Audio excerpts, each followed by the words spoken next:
पानी का देती ना बहुत बोल। हाँ। हरे कृष्ण। जय राधा माधवा कुंज बिहारी। जय राधा माधवा कुंज बिहारी। जय गोपी जन वल्लभा गिरिवरधारी। जय गोपी जन वल्लभा गिरिवरधारी। यशोदानंदना ब्रज जनरंजना। यशोदानंदना व्रज जनरंजना। यमुना तीरावनचारी। यमुना तीरा वनचारी।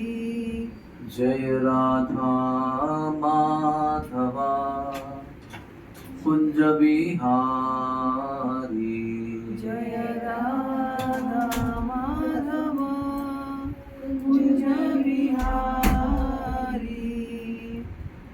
हरे कृष्णा कृष्णा कृष्णा हरे हरे, हरे राम राम राम हरे हरे। हरे कृष्णा कृष्णा कृष्णा हरे हरे, हरे राम राम राम हरे हरे। हरे कृष्णा कृष्णा कृष्णा हरे हरे, हरे राम राम राम हरे हरे। हरे कृष्णा कृष्णा कृष्णा हरे हरे, हरे राम राम राम हरे हरे। हरे कृष्णा कृष्णा कृष्णा हरे हरे, हरे राम राम राम हरे हरे। हरे कृष्णा कृष्णा हरे हरे, हरे राम राम राम हरे हरे। हरे कृष्णा कृष्णा हरे हरे, हरे राम राम राम हरे हरे। हरे कृष्णा कृष्णा हरे हरे, हरे राम राम राम हरे हरे। जय राधा गिरिधारी राधे। जय राधा गिरिधारी राधे।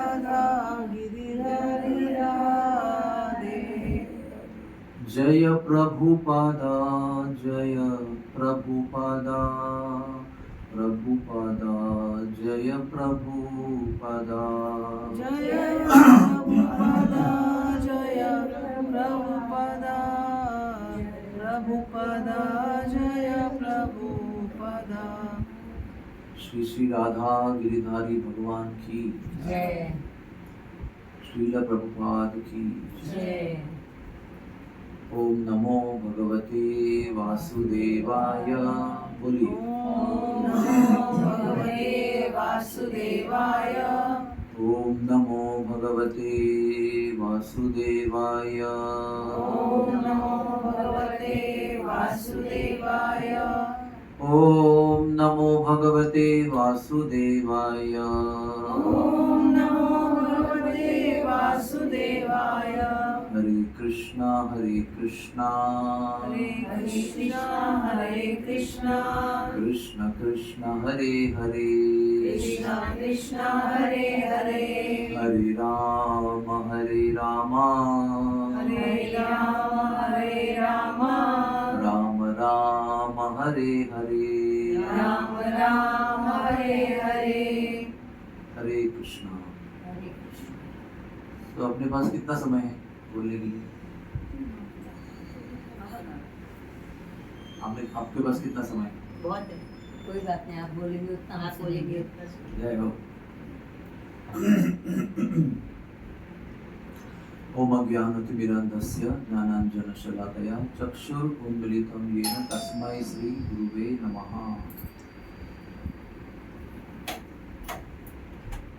तो ये जो समय चल रहा है इसको दामोदर महीना कहते हैं। अभी आप लोग कोई भी लेट आएगा तो दरवाजे की ओर नहीं देखिए। आपको अभी 30 मिनट के लिए सुनना है बस, नो डाइवर्शन, नो डिस्ट्रैक्शन। तो ही मेरे हृदय से बेस्ट जो भी है निकलेगा। जब श्रोतागण एकाग्र होते हैं तो वक्ता जो है वो अच्छी तरह से बोलता है। श्रोतागण का ध्यान यहाँ वहाँ गया तो वक्ता की लीक कट हो जाती है। इसलिए थोड़ा खुला ही रख दो आप दरवाजा को, मैं तो दे रही हूं। इसको आप ओपन रखिए तो अच्छा रहेगा। मम्मी भी आएगी ना उनकी, आप थोड़ा सा ये आगे, आ रही ना, थोड़ा सा।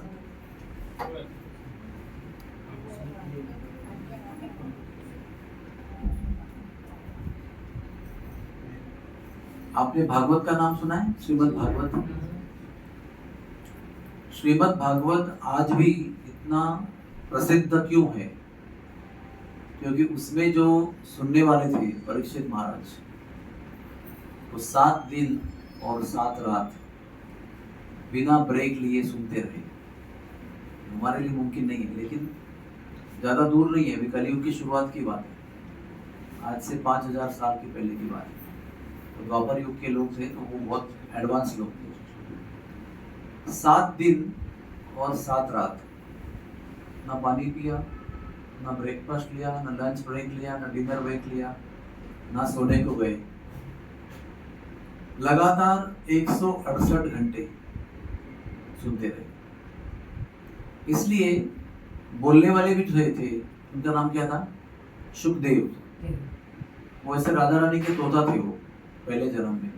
इस जन्म में वो शुकदेव गोस्वामी बनकर आए, यानी बहुत बड़े आचार्य बनकर आए, व्यास देव के पुत्र बनकर आए। वो भी 7 दिन और 7 रात लगातार 168 घंटे बोलते रहे।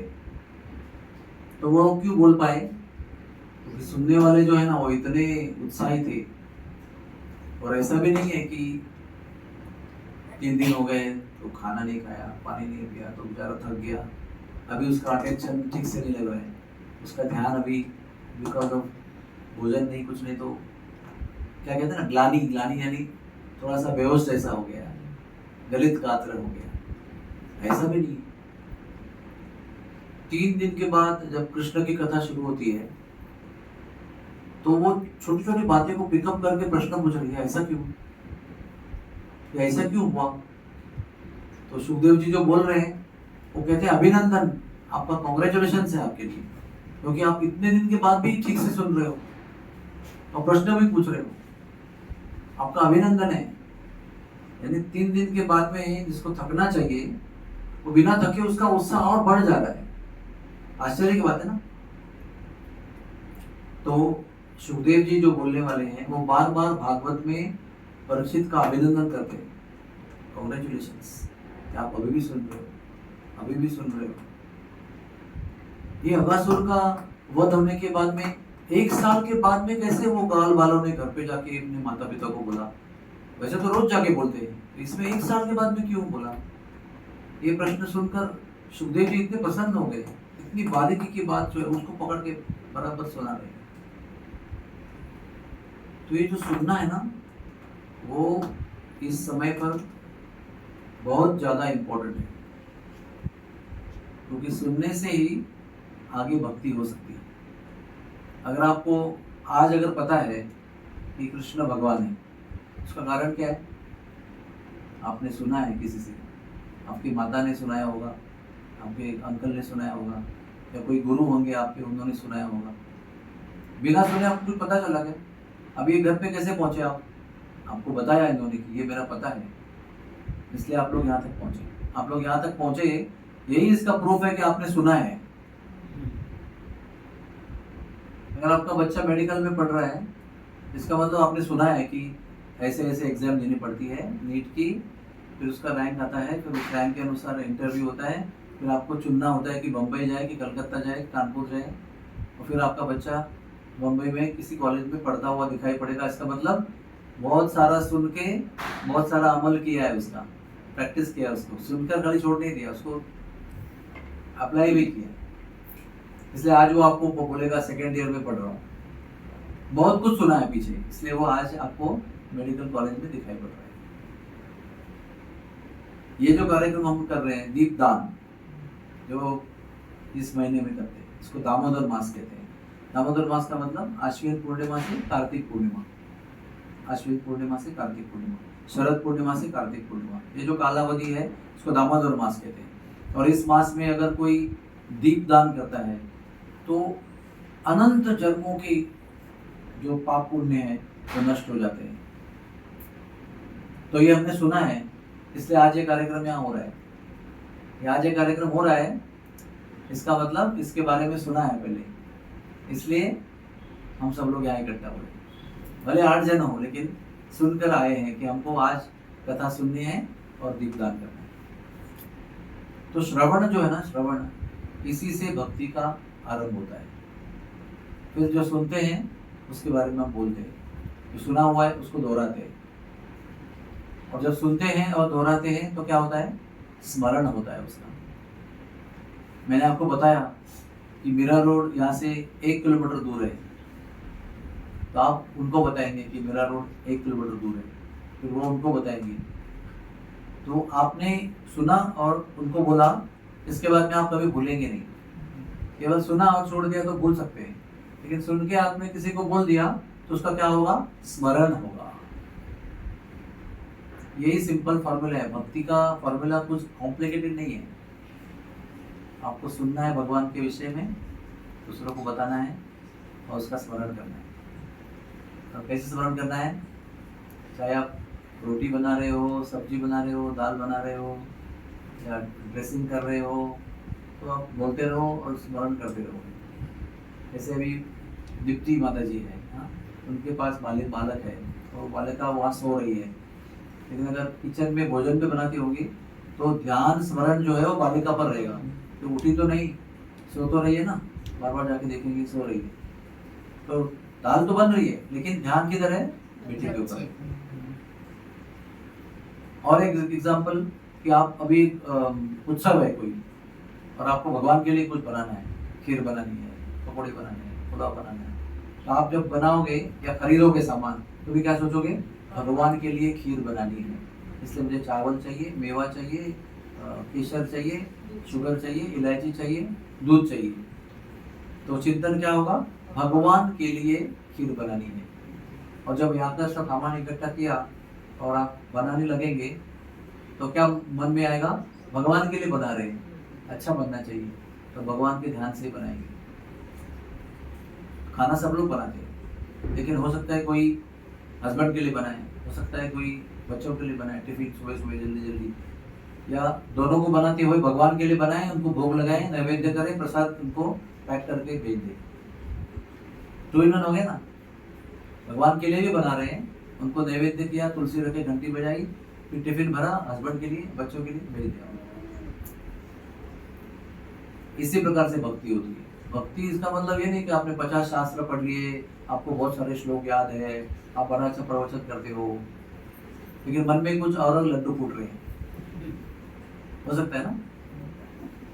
कथा तो कर रहे हैं, 1000 लोग बैठ के कथा सुन रहे हैं, कथा तो हो रही है, 1000 लोग सुन रहे हैं, 15,000 लोग सुन रहे हैं, पंडाल में बैठे हुए हैं, बहुत बड़ा हजारों का लाखों का इंतजाम है। लेकिन कथा करते समय वो सोच रहा है मेरा जो यजमान है वो कितना दक्षिणा देगा। 51,000 बोला था, लेकिन कल तो सोच रहा था कि ज़्यादा ही ज़्यादा है, आपका कॉस्ट कुछ थोड़ा कम करो, तो पता नहीं आज कथा के बाद में 51 देगा कि 41 देगा, थोड़ा झगड़ा करना पड़ेगा, क्या मालूम। तो कथा तो भगवान की चल रही है, लेकिन ध्यान किस चीज़ पर है, तो कथा का परिणाम नहीं होता है। क्योंकि जैसे मैंने बताया, सुनने के लिए भी फोकस चाहिए, तो बोलने वाले को फोकस चाहिए ना। मैं कुछ बोल रहा हूँ लेकिन मेरे मन में कुछ और चल रहा है कि मुझे तो कल फ्लाइट पकड़ के दिल्ली जाना है, इतना माता जी ने प्रोग्राम बनाया, अभी पता नहीं कब जाऊँगा घर पे, कब सोऊंगा, इतना लेट क्यों प्रोग्राम बनाया, जल्दी क्यों नहीं बनाया, ऐसे चल रहा होगा तो कथा का परिणाम नहीं होगा। इसलिए हमारे शास्त्र में लिखा है कि कथा जो है ना वो डूब कर कहनी चाहिए और कथा डूब कर सुननी चाहिए। ये दोनों जब होता है ना तो कथा में दिव्य आनंद आता है, एकदम दिव्य आनंद। भले वो आधा घंटे की कथा हो, भले 1 घंटे की हो, लेकिन ऐसा लगे कि समाप्ति ना हो, ऐसे लगे अरे 1 घंटा चला गया, समझा ही नहीं कुछ, इतना जल्दी चला गया, अगर अभी भी शुरू हुई थी कथा। या तो आप देखेंगे अरे प्रभु जी कितना देर बोल रहे हैं, 8:30 हो गया, अभी भी चल रहे हैं उनका,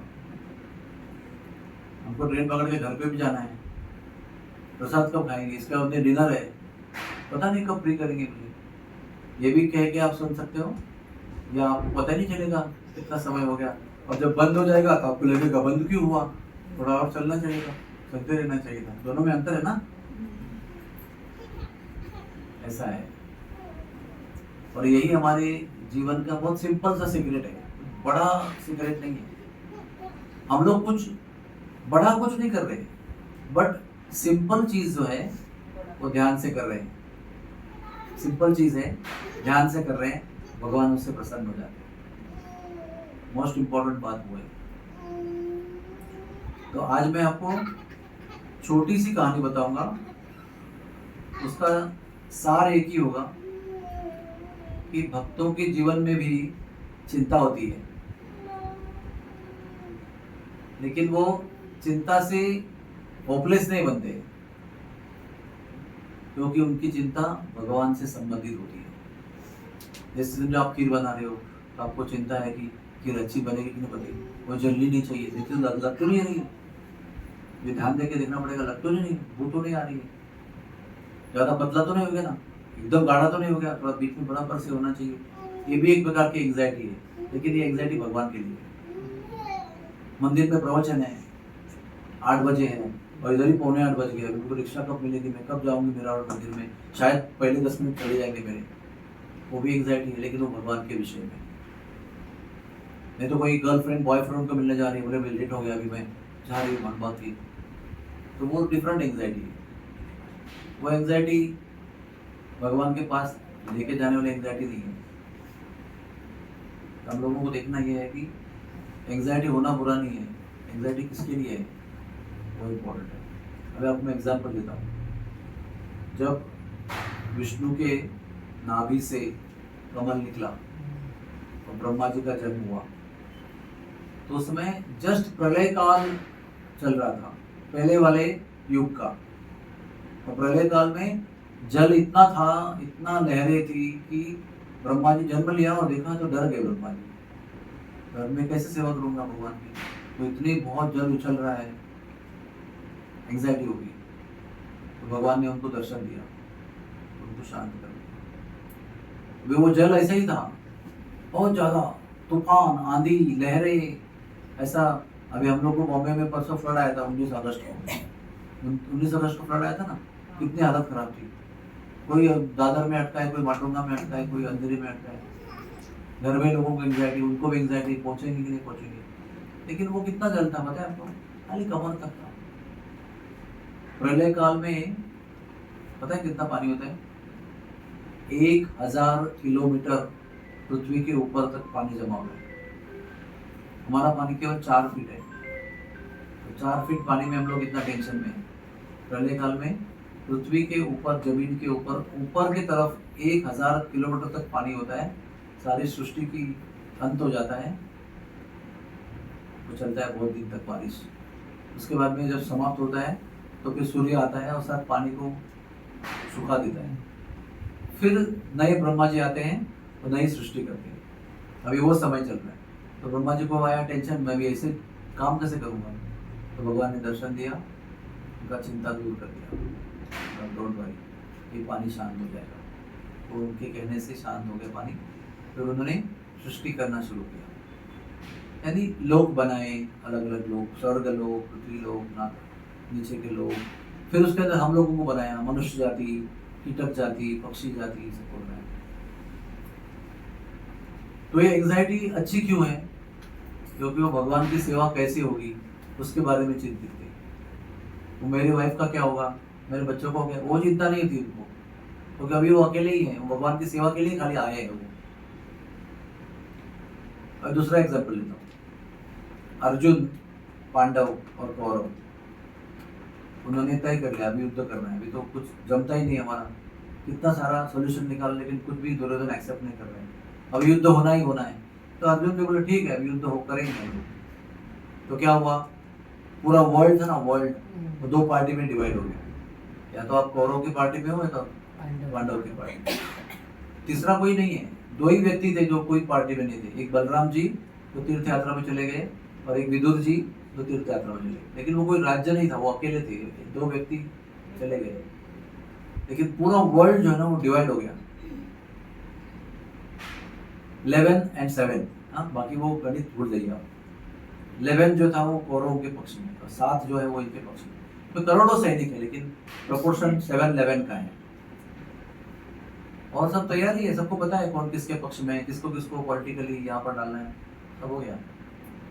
उसके बाद में जब अर्जुन आए, जब युद्ध शुरू करना है, अर्जुन भगवान आप शंख बजाओ, शंख बजा के भगवान को बोला, भगवान मुझे आप सेना के बीच में लेके जाओ, मुझे एक बार देखना है युद्ध शुरू होने के पहले कौन किसके पक्ष में है, मेरे पक्ष में कौन है, उनके पक्ष में कौन गए हैं, कौन अपने हैं अभी पराये हो गए हैं, कौन पराये है वो मेरे पक्ष में आए हैं, मुझे देखना है एक बार थोड़ा देखता हूँ, फिर युद्ध करेंगे। सेनयोर उभयोर मध्य, बीच में लेके गए उनको, और अर्जुन ने देखा, अरे बाप रे, मेरे परम दादाजी पितामह ऑपोजिट साइड में, मेरे गुरु जिनसे मैंने धनुष उठाना सिखाया वो उस पक्ष में, और मेरे मामा शल्य वो पक्ष में, और बहुत सारे, और बाकी जो भी खड़े हैं वो मेरे भाई तो है, कजिन ब्रदर है सब लोग, मेरे चाचा के पुत्र हैं, ताऊ जी के पुत्र हैं सब, हम उनके काका के पुत्र, हम वो हमारे ताऊ जी के हैं, वो 100 है, हम 5 है, क्या चल रहा है, कैसे युद्ध करूंगा, टेंशन हो गया उसको,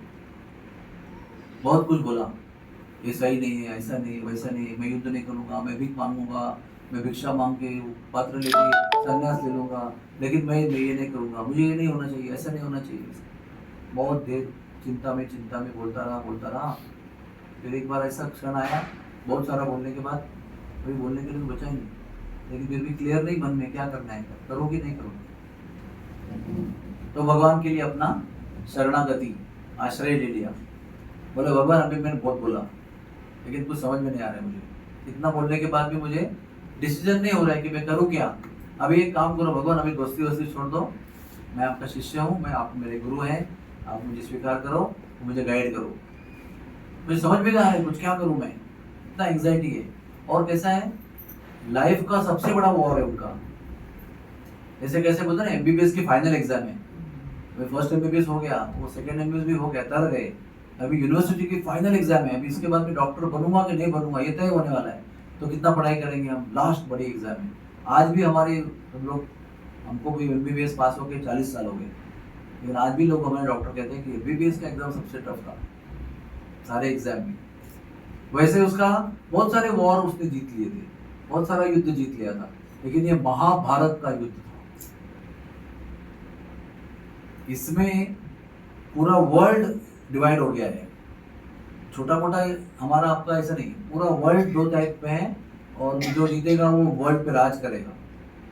और ये धर्म युद्ध था, बड़े बड़े पर्पस थे उसके अंदर, और वो युद्ध के पहले ही बेचारा चिंता में चला गया। वो भी चिंता कैसी, करूं कि नहीं करूं, इतना सब सेना लेके इकट्ठा करके स्ट्रैटेजी बना के शस्त्र लेके सब करके, ये मेरा सारथी तू मेरा ये, ऐसा करके इतना होने के बाद में एंग्जाइटी, क्या करूं। लेकिन एंग्जाइटी के बाद में क्या करते हैं, कृष्ण की शरण लेते हैं। स्यादि माम त्वाम प्रपन्नम, अभी मैं आपके शरण में आया हूं, आप मुझे समझाइए मैं क्या करूं। तब तक भगवान नहीं बोले, लेकिन जब शरणागति लिया, आश्रय लिया, बोलना शुरू कर दिया। अभी वो तो बड़ा विषय है क्या बोला, लेकिन जो भी बोला उसके बाद में सारी चिंता दूर हो गई, कोई कंफ्यूजन खत्म हो गया। और बोलते अर्जुन अभी कैसा लग रहा है आपको, बोलते नष्ट मोहो स्मृतिर्लब्ध्वा, अब मेरा मोह जो है नष्ट हो गया है, अब मुझे क्या करना है पता चल गया है, क्यों करना है वो भी पता चल गया है, लोग वही सामने खड़े हैं, लेकिन अब मेरे मन में कोई एंग्जाइटी नहीं है। भले वो पितामह है, मुझे युद्ध करना है, भले मेरे गुरु उस साइड में खड़े हैं, मुझे करना है, क्योंकि ये धर्म का पक्ष है, वो अधर्म का पक्ष है। उन्होंने अधर्म के पक्ष में भाग लेने का तय किया है, तो उनको मरना ही है। हम धर्म के पक्ष में हैं, भगवान के लिए लड़ रहे हैं, तो हमारी सेवा वो करना है। तो फिर कहते हैं करिष्ये वचनम तव, यानी आप जैसे बोलेंगे वैसा मैं करूँगा। शुरुआत कैसे हुई थी? एंग्जाइटी, प्रश्न, कंफ्यूजन, एंड कैसे हुआ? करिष्ये वचनम तव, अभी मैं जो आप कहेंगे वैसे करूँगा। तो जीवन में एंग्जाइटी आना आश्चर्य की बात नहीं। आश्चर्य की बात क्या है? अगर वो एंग्जाइटी आने के बाद में आपने भगवान की शरण ली, तो वो रेयर है, वो दुर्लभ है, सब लोग नहीं करते। सब लोग अपना अपना कुछ सॉल्यूशन निकालने का प्रयास करते हैं, लेकिन कुछ लोग ऐसे होते हैं, बुद्धिमान होते हैं, वो जानते हैं कि कंफ्यूजन आया तो भगवान की शरण लेना है, गुरु की शरण लेना है, उनके पास प्रश्न रखना है, तो वो गाइड करेंगे, वैसे चलना है, फिर एंग्जाइटी दूर हो जाएगी। भक्तों के लिए बहुत सिंपल होता है, वो दुनिया भर भटकते नहीं है 50 चीज़ के बाद। कभी वैद्य के पास गए, कभी फकीर के पास गए, कभी बाबा के पास गए, कभी डॉक्टर के पास गए, कभी कोई तांत्रिक के पास गए, 50 चीज़ पे एस्ट्रोलॉजर के पास गए, 50 तरीके अपना रहे, कोई सॉल्यूशन नहीं मिल रहा है। भगवान के पास जाओ, एक बार बोलो भगवान हम आपके हैं, हमारा जीवन आपके हाथ में है, अभी आप भी देख लो क्या करते हैं। आपको पता चलेगा, तुरंत अपनी समस्या हल हो जाती है। जो लोग ये सब करते हैं उनका ये अनुभव है कि उनके पास जाके कुछ भी बोलेंगे दिल से, हाँ, चालूगिरी से नहीं, चापलूसी से नहीं, कि भाई 6 गला दो भगवान, ये 6 गला लो, आधा नारियल लो, एक फ्लैट मेरे नाम पे कर दो, कि बहुत दिन से घर नहीं है। हम लोग क्या करते हैं, एक थाली लेते हैं ना, एक नारियल, 5 केले, तो कुमकुम, एक दीपक, एक अगरबत्ती, एक माचिस रखते हैं, उसके अंदर बोले भगवान फ्लैट हो जाए अपना। 50 रुपए का माल देंगे उसको, और 50 लाख का फ्लैट चाहिए आपको। इसको भक्ति नहीं कहते, ये तो बिजनेस हो गया, बनियागिरी हो गई, वाणियों है ना। वो मामला नहीं है। निस्वार्थ भावना से जब चिंतित होकर भगवान के पास जाते हैं, उनकी शरण लेते हैं, तो आपकी चिंता को भागना ही है, क्योंकि जिसकी शरण ले रहे हो उसके पास में चिंता टिकती नहीं है कभी। और बाकी कहीं भटकोगे, उसके पास भी चिंता है जिसके पास आप जा रहे हो, तो वो चिंतित खुद है, तो आपको चिंता से कैसे बचाएगा? जो खुद पानी में डूब रहा है, वो डूबते वाले को कैसे बचाएगा? अगर कोई बोट पर है तो ही डूबने वाले को बचा सकता है, लेकिन जिसको आप पुकार रहे हो वो भी डूब रहा है और आप भी डूब रहे हो, और उसका हाथ पकड़ रहे हो, तो वो भी आपको नीचे ले जाएगा या आप भी उसको नीचे लेके जाएगा। इसलिए सहारा लेना है तो जो बचा हुआ है उसका लेना चाहिए, डूबने वाले का सहारा मत लो। तो अभी ये 2 बातें बताई, एक ब्रह्मा की बताई, एक अर्जुन की बताई। अभी आपको यशोदा की कहानी बताओ। यशोदा तो भगवान की शुद्ध भक्त है, एकदम पवित्रोत्तम भक्त है, उसको चिंता तो होनी नहीं चाहिए, क्योंकि भगवान के ही दिन रात सेवा में है वो, लेकिन उसे भी चिंता होती है। क्यों? अरे मेरा लाला एक माटी खाएगा, जाके बीमार पड़ेगा ना, माटी खाएगा तो बीमार पड़ सकता है, तो चिंता है उसको। और घर में इतना माखन खिला के भेज दिया, तो चिंता क्या है? पड़ोसी के पास जाके चोरी करके खाएगा, तो मेरा क्या रहेगा? राजा का पुत्र है वो, नंद महाराज का पुत्र है, तो वो एंग्जाइटी है उसको। फिर वो जाएगा खेलने के लिए, तो नदी किनारे भी जाएगा तो शायद पानी में गिर सकता है, बहुत शरारती लड़का है, सुनता नहीं किसी का, तो एंग्जाइटी है उसको। आपको ना सुनकर बड़ा आश्चर्य होगा, जब तक कृष्ण भगवान गोकुल में नहीं थे तब तक सब शांति थी। सारी चिंता कब शुरू हुई? जब कृष्ण आए तो चिंता शुरू हो गई, आने से ही शुरू हो गई। आना भी ऐसा था, कोई इतनी बीच रात में बारिश में इतना तूफान चल रहा था, उसमें जन्म हो गया उसका। वो बीच में नदी में से रास्ता निकाल कर पहुंचाना पड़ा, एक्सचेंज करना पड़ा लड़के लड़की को। जन्म से ही चालू हो गया एंग्जाइटी। पिताजी को पहले एंग्जाइटी क्या थी? अरे बाप रे 8वां बालक हो गया, अभी कंस आएगा, एंग्जाइटी चालू हो गई। देवकी को भी एंग्जाइटी चालू हो गई। भगवान बोल रहे मुझे तुरंत ले जाओ, मैं बालक बन के आता हूँ, आपको दर्शन दे रहा हूँ, और बालक बन के आऊँगा, एक बार स्तनपान कराओ, ब्रेस्ट फीडिंग, फिर मुझे ले जाओ। ले बाहर गए तो एंजाइटी, इतनी बारिश हो रही है, कल जाऊं क्या मैं, बारिश रुकने के बाद जाऊं क्या, नहीं उन्होंने आदेश दिया है कि अभी जाना है, तो बारिश रुकेगी सुबह होगी वो सब कहाँ बोला है, जो बोला है वो करना है, ठीक है। भरे पानी में जा रहे हैं, पता नहीं क्या हो गया, तो बच्चे का जो पाँव है ना वो पानी को लगा, रास्ता गिर गया। तो ऐसा भी लिखा है कि वो बच्चा जो है ना पानी उनके सर पे चला गया, बच्चा पानी में गिर गया, और एंजाइटी, अरे कोई लो मेरे बच्चा किधर गया, मेरा बच्चा किधर है, पानी अलग हो गया तो तुरंत पकड़ लिया बच्चा। वहीं से शुरू होती है एंजाइटी। फिर 6 दिन नहीं हुए तो वो पुतना आई, लग रहा था कि ये तो लक्ष्मी है, हाथ में कमल लेकर इतनी सुंदर लड़की आ रही है, शायद जन्म हुआ तभी लक्ष्मी देवी आशीर्वाद के लिए नहीं आई थी, अभी आ रही है शायद लक्ष्मी कमल लेके, कमलिनी। तो कुछ सोचा नहीं, आगे देखा नहीं पीछे देखा, सीधा मैया ने दे दिया बालक को हाथ में। लेकिन कुछ देर बाद मालूम पड़ा कि वो जो आई थी माता जी बहुत सुंदर, वो राक्षसी थी, तो छोटी मोटी रूप लेके आई थी, लेकिन वो थी 12 मील की, और उसके इतने बड़े शरीर पर ऐसा पर्वत जैसा ब्रेस्ट था उसका, पर्वत जैसा, उसके ऊपर ये चूस रहा है, वो जाए भी कैसे उसको निकालने के लिए, बाप रे कैसा दिया मैंने उसको, माता चिंता में सोच रही कैसे दिया मैंने उसको, कुछ पूछना चाहिए था, कहाँ से आई हो, किसकी पत्नी हो, कौन से गांव की हो, पति का नाम क्या, माता पिता का नाम क्या, कुंवारी हो कि शादीशुदा हो, कुछ इंक्वायरी नहीं किया, सीधा दे दिया बालक को हाथ में, आंखों का तारा हाथ में दे दिया, और देखो बच गया बेचारा। लेकिन पता नहीं इतनी बड़ी भयंकर राक्षस के शरीर के हाथ के नीचे भी आता तो भी दब जाता हो गया। 3 महीना हो गया, 3 महीने में कैसे भी उल्टी हो गई ना, जैसे भगवान उल्टे हो गए, करवट बदल लिया, करवट को बदल लिया। तो बहुत लोगों को बुलाया था, फेस्टिवल था ना, इसका सेरेमनी था, उसका सेरेमनी था, तो बहुत लोगों को बुलाया था, तो सबको देखना भी है ना, खाना पीना सबका देखना है, तो बालक को दूध पिलाया और सुला दिया एक जगह, तो उस जगह पे बैलगाड़ी टूट कर गिर गई, वो भी राक्षस था। तो इनको लगा अरे ऐसे कैसे हो गया, अभी तो ठीक था, अच्छा था, बैलगाड़ी टूट कर कैसे, बर्तन तो गिर धड़ाधड़ गिर गए, और बच्चा उधर आराम से बैठा, टेंशन।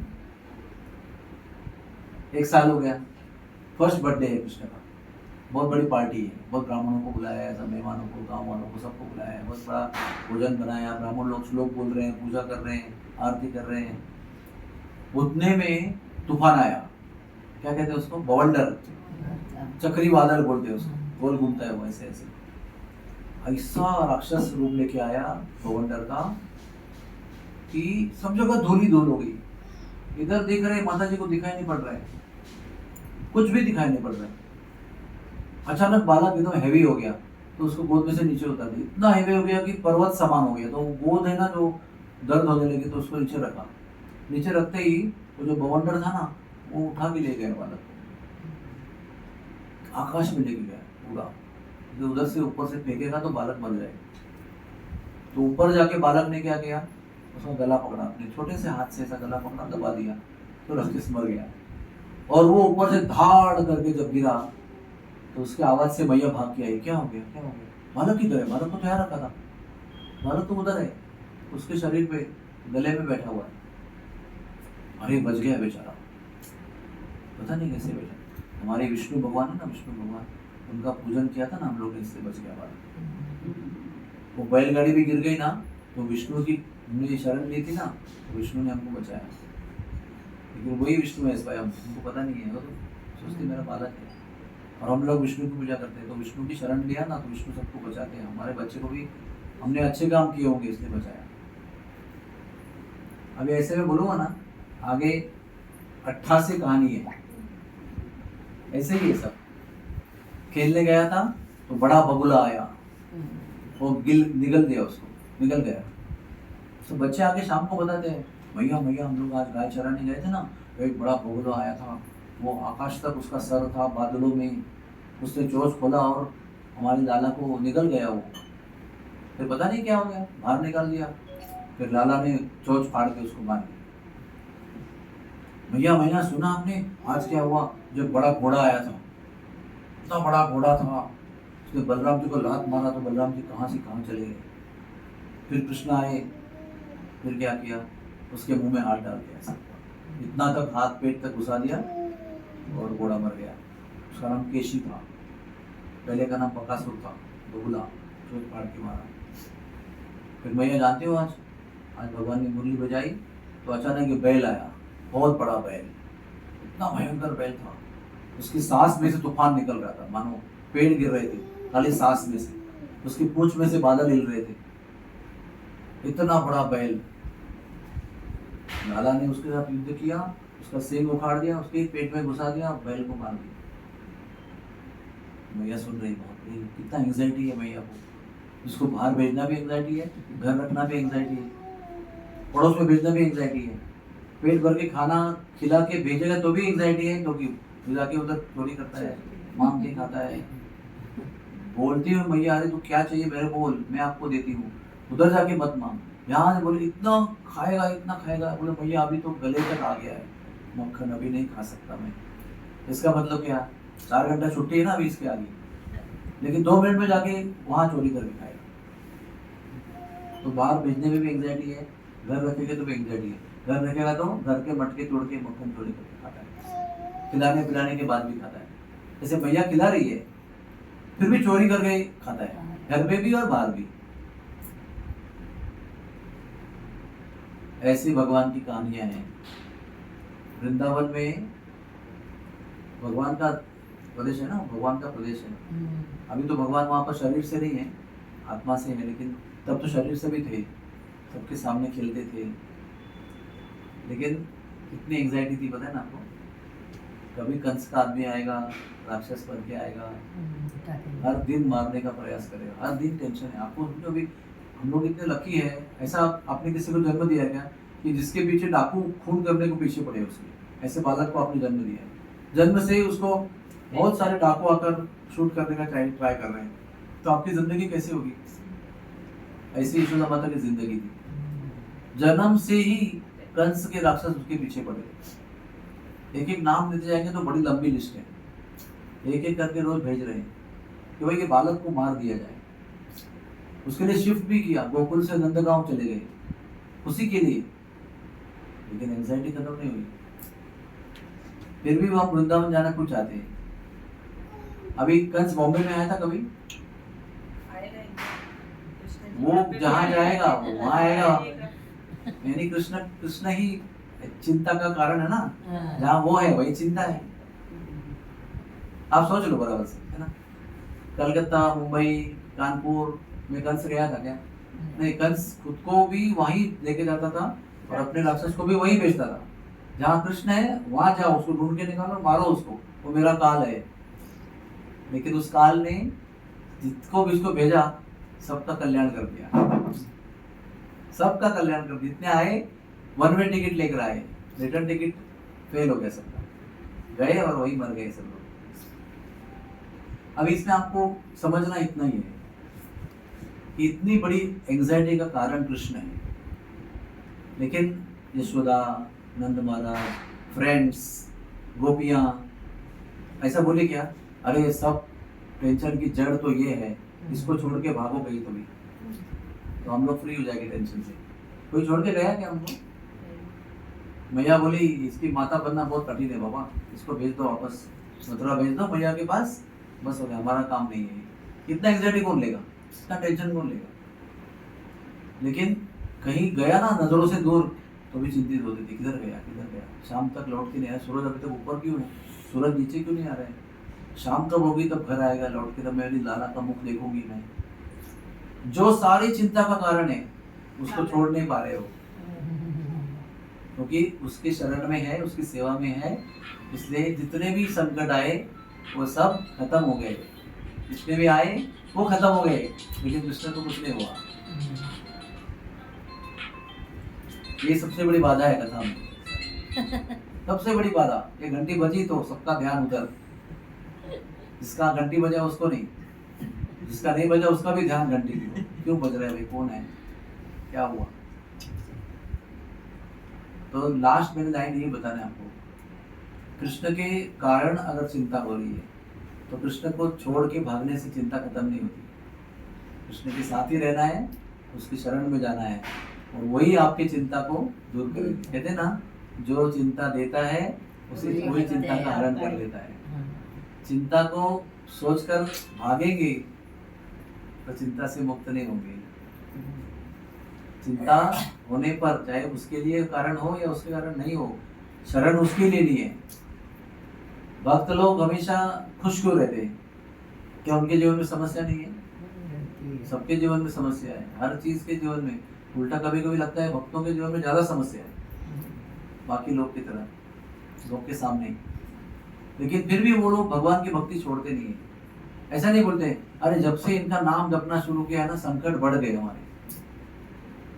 अच्छे थे पहले हम, जब से इनका नाम शुरू किया है, नियम पालन शुरू किया है, तब से संकट बढ़ रहे हैं। छोड़ो इसको, हरे कृष्णा को, अपना अपना जीवन जियो, भगवान को छोड़ो। लेकिन फिर भी भगवान को भक्त लोग छोड़ते नहीं है, क्योंकि उनको पता है वो अगर चिंता दे भी रहे हैं तो निकाल भी वही रहे हैं, उससे मुक्त भी वही कर रहे हैं, चिंता से दूर भी वही करने वाले हैं। लेकिन चिंता से दूर भागने से चिंता दूर नहीं होती है।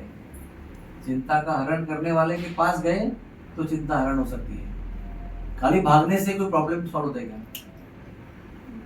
जैसे अभी कोरोना का समय है तो आप घर से ही रास्ते में भाग रहे हैं तो छूट जाएंगे कोरोना से। अरे घर पे भी है, बाहर भी है, रास्ते में भी, मार्केट में, सब जगह कोरोना है, कहाँ भागोगे आप? है ना? अब समझो अगर युद्ध हो रहा है भारत पाकिस्तान का और बॉम्बे पर बॉम्ब हो रहे हैं, तो बॉम्ब ब्लास्ट अभी हो रहा है, तो आप घर से बाहर भागेंगे तो बचेंगे ना, घर में बचेंगे ना घर के बाहर बचेंगे। बॉम्ब गिरेगा तो घर का बाहर, आंगन, मार्केट सब भस्म कर देगा वो। तो भागने से क्या होगा? कुछ नहीं होगा। लेकिन शरण लेने से हम बच सकते हैं। तो कार्तिक महीने में हम लोग क्या करते हैं? भगवान की शरण लेते हैं, भगवान को दीपक अर्पण करते हैं, भगवान को कहते हैं हम आपके हैं, आपके रहेंगे। क्या कहते हैं? हम आपके थे, आपके हैं और आपके रहेंगे। कुछ भी हो जाए, चाहे आंधी आए, तूफान आए, सुख आए या दुख आए, हम आपके थे, आपके हैं और आपके ही रहेंगे। वो आपको गीत सुनाता हूँ थोड़ा सा, वो अच्छा लगता है। हाँ, क्या है वो? हम तुम्हारे थे हो प्रभु जी, हम तुम्हारे हैं, हम तुम्हारे ही रहेंगे, ओ मेरे घनश्याम, हम तुम्हारे ही रहेंगे, ओ मेरे घनश्याम। ये समझ में आया ना? तो जिंदगी में कोई चिंता नहीं हो, कुछ भी हो, पहाड़ भी टूटेगा ना, हम तुम्हारे हैं, हम तुम्हारे रहेंगे। पहाड़ तोड़ो या आंधी तूफान तोड़ो या बादल को फोड़ो, हाँ क्या कहते हैं, क्लाउड बर्स्ट, कुछ भी करो, गले लगाओ या ठुकरा दो, या जो करना है करो, हम आपके रहेंगे। मत प्राण नाथस्तु स एव नापरः, आपके अलावा हमारी कोई प्राणनाथ नहीं है, आप ही हमारे आराध्य हैं, आप ही हमारे प्राणेश्वर हैं, आप ही हमारे सब कुछ हैं। ऐसा आपने अगर माइंड बना लिया ना, तो आपके जीवन में कोई चिंता टिकेगी नहीं, आएगी जाएगी, आएगी जाएगी, बसेगी कुछ नहीं। सबके जीवन में चिंता आती है और बस जाती है, घर बना लेती है, गहरा गहरा असर करती है। भक्तों के जीवन में चिंता आती है, चली जाती है, चिंता आती है, चली जाती है, आती है, चली जाती है, क्योंकि सहारा उसका लिया है जो डूबने वाला नहीं है। सहारा लिया था जिसका हमने, सहारा लिया था जिसका हमने, वो सब डूबते रहे भंवर में बेचारे। जिनका सहारा लिया वही बेचारे डूब गए, तो हम कैसे उनका सहारा लें जो खुद ही डूब रहे हैं? तो सहारा तो एक ही है जो कभी डूबता नहीं है, एक ही सहारा है और एक ही सहारा लेना चाहिए जो कभी डूबता नहीं है। और आपने उसका सहारा लिया तो ना वो सहारा डूबेगा ना आप डूबेंगे। आप डूब रहे होंगे तो भी आपको बचा लिया जाएगा, क्योंकि आपने सहारा उसका लिया है जो डूबने वाला नहीं है। इसी जन्म का नहीं, जन्म जन्मांतर, ये जन्म में, अगले जन्म में, पिछले जन्म में एक ही सहारा है, वो बदलता नहीं है। वो ये जन्म में इंडिया का प्रधानमंत्री, अगले जन्म में अमेरिका का प्रधानमंत्री, ऐसे बदलता नहीं है वो। हर जन्म में वो एक ही सहारा रहता है। जब तक आप उस पर पहुंचते नहीं हो तब तक वो सहारा वही रहेगा, वही आपको जन्म जन्म से पार करा के अंत में आपके पास ले जाएगा, अपने आप के पास। कार्तिक महीना उसके लिए है, शरण लेने के लिए। पहले भूल भी गए होंगे, इस बार दीपक अर्पण करना है, बोलना है भगवान दीपक के माध्यम से, भगवान हम आपके हैं, हम आपके हैं, आप हमें अपना बना लो। हम तो कह रहे हैं हम आपके हैं, आप भी कहो कि आप हमारे हैं। ऐसे समझो आपने बोला कि मैं आपका हूँ, तो मुझे बोलना चाहिए ना, हाँ मैं आपको समझता हूँ कि आप मेरे हैं। ऐसे भगवान अपना लो, अपना बना लो। लास्ट टू लास्ट बात अभी, प्रभु रामचंद्र ने ये वादा किया है, सुनिए ध्यान से। एक बार अगर जीवन में कोई मेरे सामने आएगा और बोलेगा प्रभु मैं आपका हूँ, वो भूल जाएगा, लेकिन जन्म जन्मांतर के, उसके जन्म जन्मांतर में मैं कभी वो बात नहीं भूलूंगा कि उसने एक बार कहा था कि मैं आपका हूँ। ये कब बताया था? विभीषण के प्रसंग में बताया था। जब विभीषण आया था ना शरण लेने के लिए, तो सब लोग बोले थे मत लो, उसका भाई है रावण का, वो दूध बनकर आया, वो स्पाई होगा, उसका गुप्तहेर होगा, पता नहीं क्या करेगा, भगवान उसको मत लो। तो हनुमान को पूछा लास्ट में, हनुमान ने बोला भगवान ले लो उसको, वो आपका भक्त है। उस समय भगवान ने बोला कि रावण भी आएगा ना तो भी मैं उसको माफ कर दूंगा। अगर बोलेगा भगवान माफ किया आपको, मैंने आपकी वाइफ को लेके गया, मैं सॉरी, क्षमा कर लो, मैं शरण में ले लूँ, तो मैं उसको भी माफ कर दूंगा।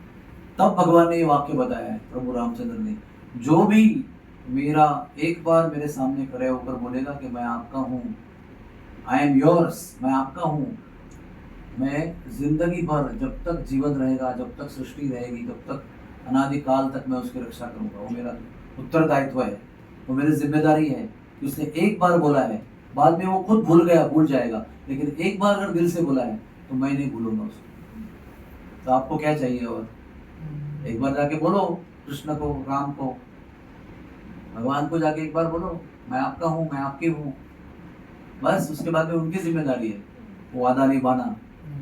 हाँ बोल सकते हैं लेकिन वो नहीं बोलेंगे। ऐसे हमारे भगवान है, ऐसे भगवान के हम शरण लेते हैं।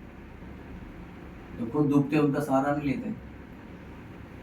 बाकी लोग पुलिस की मदद लेते हैं, डॉक्टर की मदद लेते हैं, लेकिन हमारे दिल में सहारा एक ही है, हम जानते हैं कि वही सहारा है। हरे कृष्णा कृष्ण कृष्ण हरे हरे, हरे राम राम राम। इसकी चिंता है, उसका ही सहारा लो, वही रास्ता दिखाएगा। हमारे घर में भी ऐसी चिंता थी, लेकिन हमने सदैव उनका ही सहारा लिया।